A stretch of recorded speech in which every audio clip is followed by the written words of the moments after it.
Feichtinger, welcome on board. We're glad to have you with us for the magazine interview. The first question to you is, sir, how has been your journey from your first venture as an architect to now? Well, it was interesting because it was quite an adventure somehow. If you talk about journey, I think this is a good comparison. Somehow you start out from a point, and maybe the difference though is when you do a journey, you have an aim, you have a goal that's very clearly fixed. That wasn't really my case. When I started my journey, I knew it's gonna be something interesting, something exciting. But actually, to be honest, I wasn't so sure about the aim. Now looking back, I think I have learned quite a lot of things concerning the way of architecture can influence society, can influence public places, public togetherness. And I think especially in times like ours now today, we kind of realize that well, either what we might be missing because we're more or less obliged to stay in our homes, or we also realize how important the homes are and how important outside spaces are, etc. Next question is, with a wide variety of experience in high-rise structures, what is your take on high-rise buildings in India? Well, I know there is a big activity on high-rise buildings in India. I must admit that I don't really actively, as an architect, participate in this activity.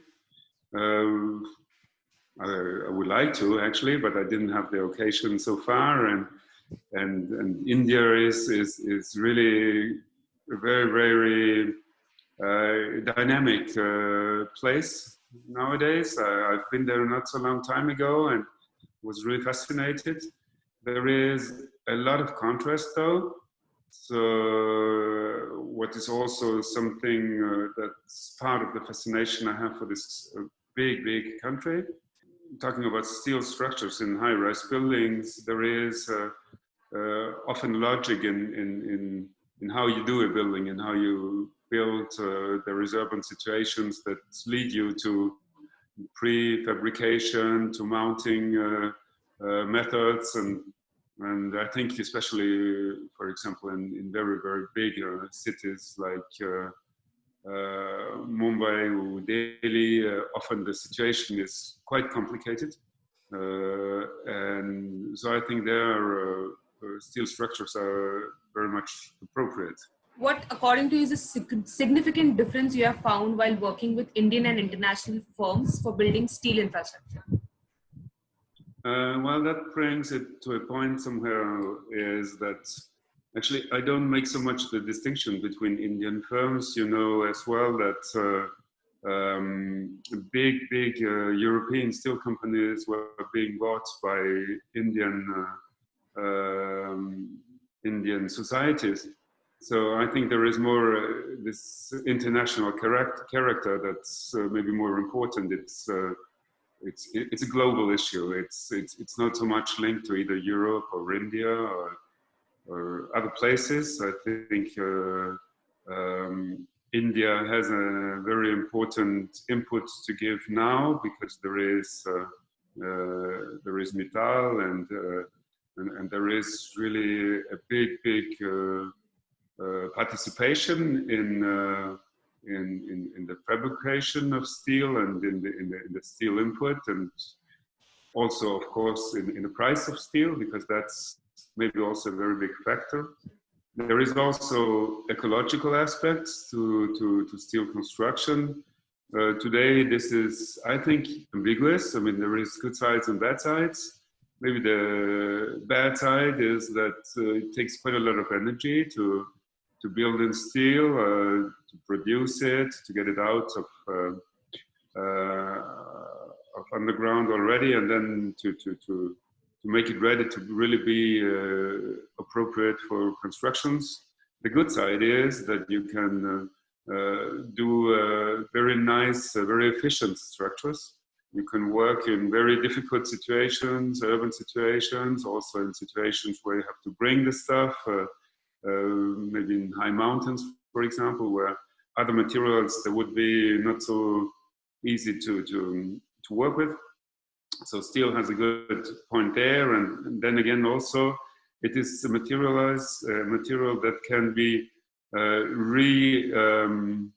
employed. So you can quite easily, if the construction is done properly, demolish the building and use actually the steel that comes out from the demolition for recycling and for new buildings. I think that's a big, big point. That brings me to a point that you have to do the construction quite seriously in considering that you might have to deconstruct. So you mustn't mix too many materials. Actually, material mix makes it very, very difficult to re-employ certain elements if they are not mixed, if they are clearly distinguishable. That's a good point, and I think with steel we have a lot of possibilities. So what aspects do you consider while designing a project? Well, there is maybe I'd say there is two main aspects. There is where do you build your building? What are you referring to? Who are your neighbors? What kind of situation are we confronted with? So is it an urban situation? Is it a dense situation? Is it countryside? Is it delicate because there is a very sensitive landscape, or is it something that has to be a significant object because it's kind of a landmark building in the urban composition? This is one point. And the other point is the content of the building. It's, what is the program? Who are we building for? What kind of people? How many people? Is it a public building, a private building? Is it an open, transparent? Is it more looking for intimity when you think about maybe housing? So these are the concerns. It's like to identify the destiny of the object we're designing. So being guided by the two main themes, the context and the content, I think that makes the project, and that makes the projects often very different.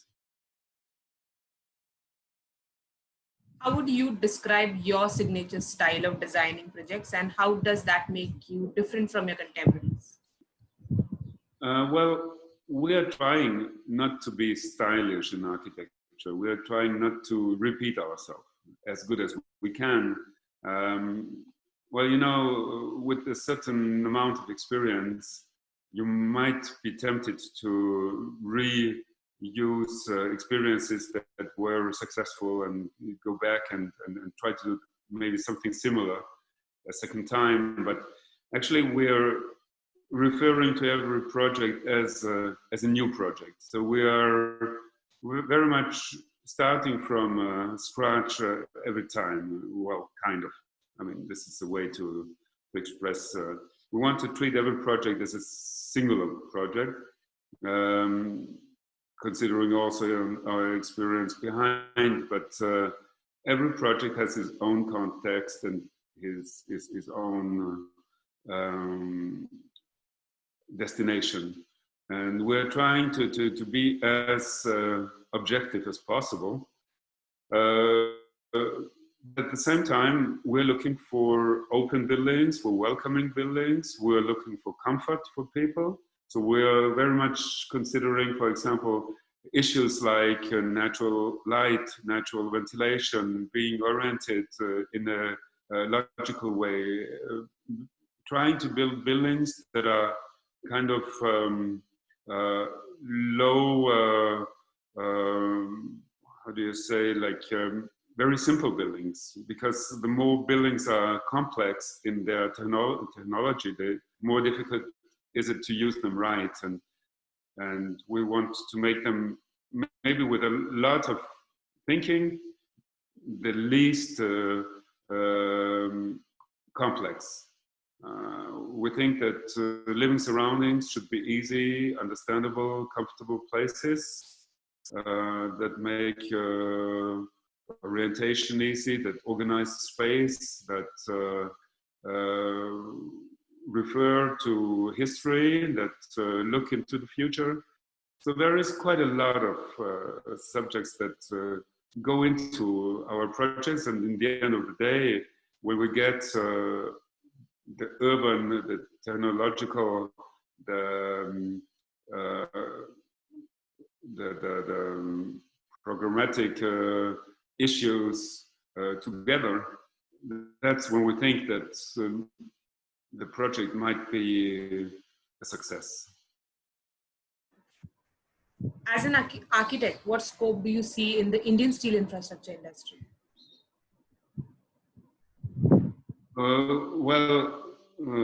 Do I understand the question right? What aspect do I see in the steel industry of India as a subject for architects?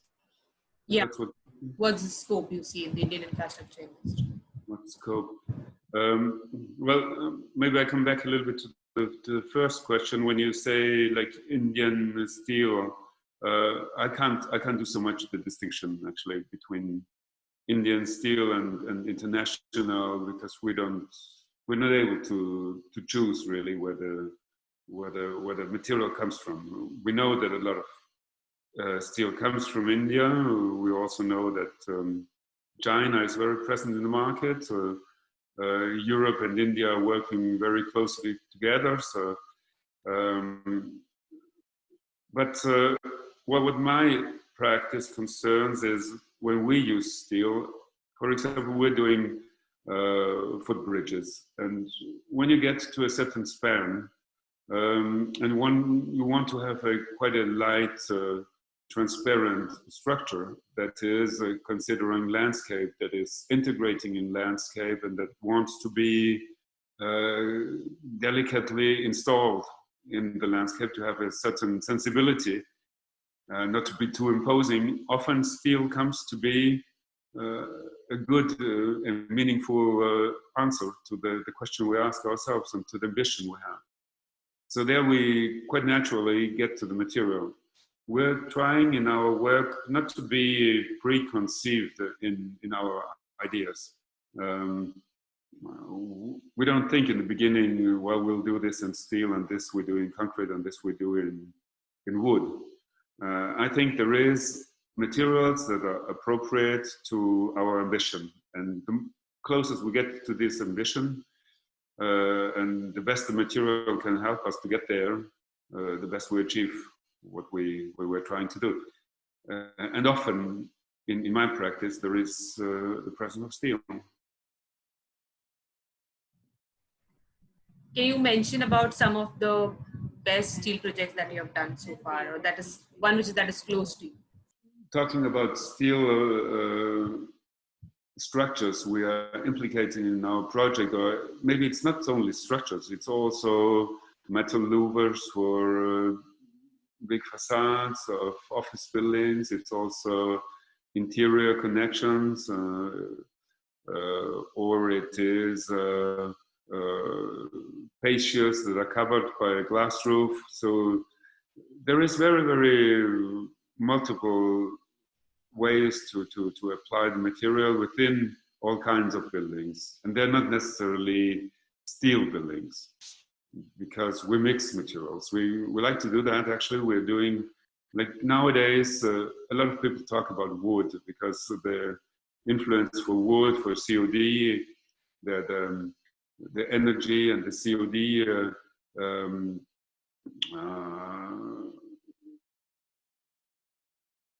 input is quite positive. And maybe in steel we have some kind of need to use this right, and not to waste actually, and not to harm the planet. So that's a big question. And so we use the material when we think it's apt to.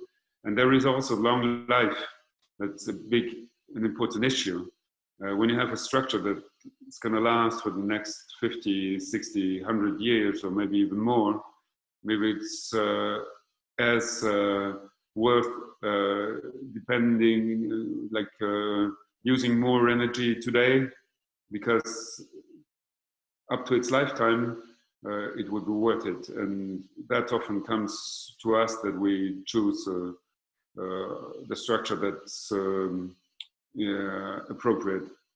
So when I talk about steel, it comes in our bridges often when you have long span. For example, one of the reasons is you don't want to put a pillar in between of railway tracks, for example. A pillar in between of a railway track that might be protected by a mass of concrete that also stocks a lot of gray energy, which is not necessarily something for the environment very positive.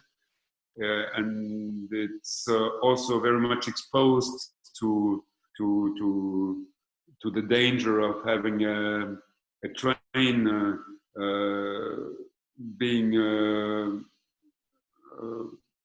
hitting actually the object. So you have to make them quite massive. If you're looking for transparency, for openness, maybe you might not want to have these kind of elements. That's often our ambition.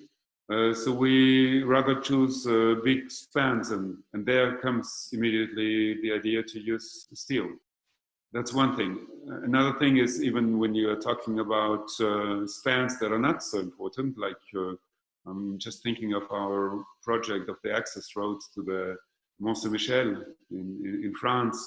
There we have only a span of 12 meters. But why do we use steel there? It's because it's a very sensitive landscape. We wanted to have the pillars as thin as maximum possible. And steel made it possible, even that we had very, very short distances in between of each pillar. So looking for visual impact that's minimized often leads us to this kind of considerations. So the next question is, how has technological advancement influenced your work? Actually, we have been talking a lot about structures, and I think there is a lot of brain advancement.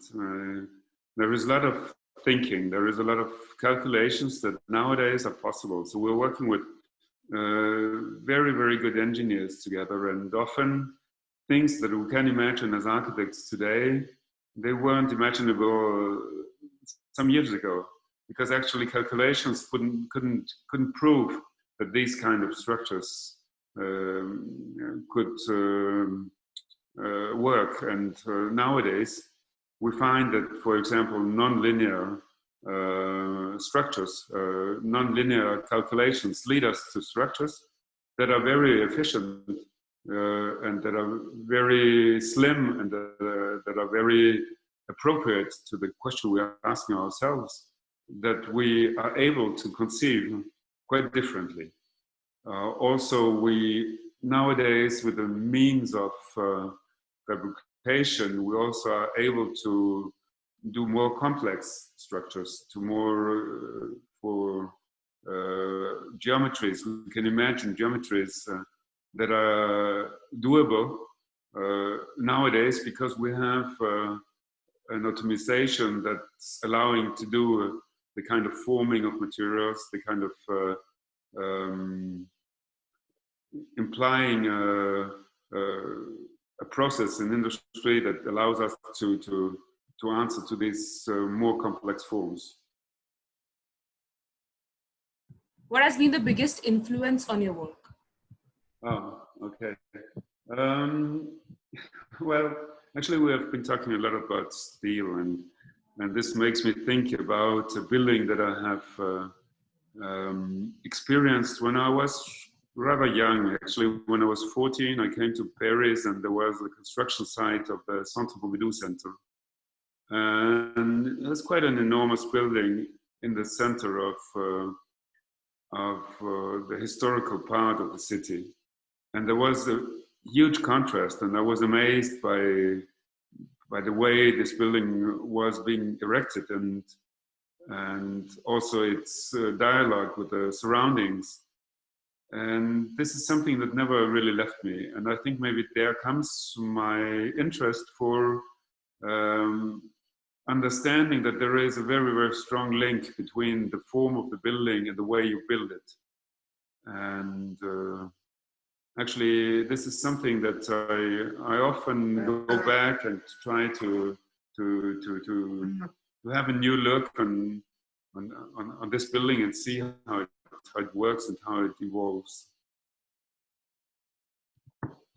So my last question, what is your ultimate goal when it comes to work? Or to be more precise, what do you want to be remembered as? Well, listen, it's what do you want to be remembered as is to me maybe like just immediately not so important. Like as I said, what I'm doing at the moment is the most important things I'm doing right now. So if you ask for me, for example, which is my favorite project, I would say it's the project that's on my table right now because I'm totally into it, and it's not a matter of size, it's not a matter of public recognition. It's more of what you're doing, and you're trying to doing it. I'm trying to do it with my um, with my ideas of life, of how to contribute to society with architecture. Actually, the input in architecture is something that's putting maybe an influence on quite a big number of people without even realizing it. Actually, this is a big responsibility we have, that we're creating public space. Even if we're creating private space, we're immediately influencing the public space because we are designing streets, places, and I think that's what's important to me is when, for example, we're doing quite different buildings. We're doing schools, public buildings, leisure buildings. The best moment I have is when the people start to use it, and when I have the impression they use it that I have imagined the people would use it. So when you have kids like evolving in the courtyard and you have the impression that they have a good time, then I think there is something that's important in life that's going on.